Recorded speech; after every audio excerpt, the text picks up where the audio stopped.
Morning. First of all ಒಂದು ಹೇಳೋದಕ್ಕೆ ಇಷ್ಟಪಡ್ತೀನಿ.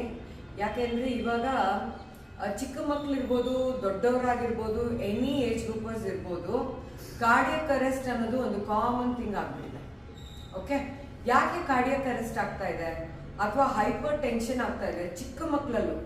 ಅದು ಎಕ್ಸ್ಪೆಷಲಿ 5 to 9 years ಅಲ್ಲಿ ಇರೋ ಮಕ್ಕಳಿಗೆ ಸಿಕ್ಕಾಪಟ್ಟೆ ಜಾಸ್ತಿ ಆಗ್ತಾ ಇದೆ.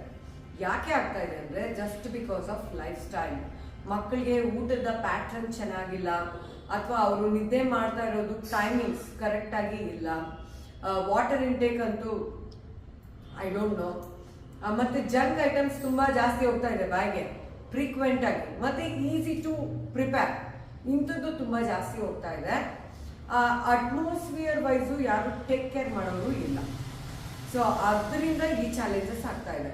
ಮಕ್ಕಳಿಗೆ ಯಾವಾಗ ಚೈಲ್ಡ್ಹುಡ್ಡಿಂದ ನಾವು ಬ್ಯಾಲೆನ್ಸ್ಡ್ ಊಟ ಕೊಟ್ಟು, ನೀರು, ನಿದ್ದೆ, ಪಾಸಿಟಿವ್ ಅಟ್ಮಾಸ್ಫಿಯರ್, ಫಿಸಿಕಲಿ ಆಕ್ಟಿವಿಟಿ ಮಾಡಿಸ್ತೀವೋ ಆವಾಗ ನೋಡಿ ಹೈಪರ್ ಟೆನ್ಷನ್ ಇರ್ಬೋದು ಅಥವಾ ಹಾರ್ಟ್ ಹೆಲ್ತ್ ಇರ್ಬೋದು, ಎರಡನ್ನೂ ನಾವು ಚೆನ್ನಾಗಿ ಟೇಕ್ ಕೇರ್ ಮಾಡೋದಕ್ಕೆ ಸಪೋರ್ಟ್ ಆಗುತ್ತೆ.